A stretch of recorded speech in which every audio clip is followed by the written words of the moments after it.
Mubashir, Russia on Friday said that it would consider any U.S. move to restrict its banking activities as a declaration of economic war.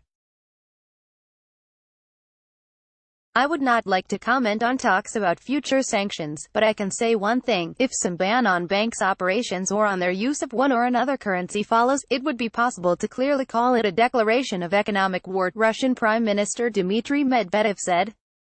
In addition, Moscow would take the necessary economic and political retaliatory measures in response to the U.S. action, Medvedev warned, upping the ante with Washington.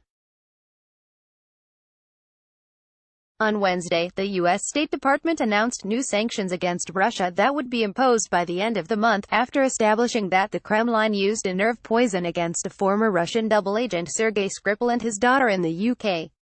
Moscow considered such sanctions as illegal and inconsistent with international law, while announcing that it was preparing retaliatory measures. Last week, the U.S. Senate introduced a legislation that proposed curbs on the transactions of several state-run Russian banks in the U.S. and restrictions on their access to the U.S. dollars. Medvedev's warning mirrored mounting concerns in the Kremlin over the impact of new restrictions on the Russian economy and assets, including the national currency, which dived 6% this week on concerns regarding U.S. sanctions.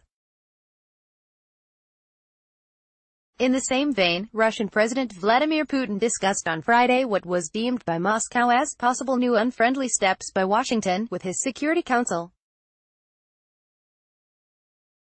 While the Russian economy is set to grow by 1.8% in the current year, the growth would be impacted if the recent sanctions proposed by Congress and the State Department came fully into effect. Some analysts are concerned that the growth rate would be almost cut to zero in future.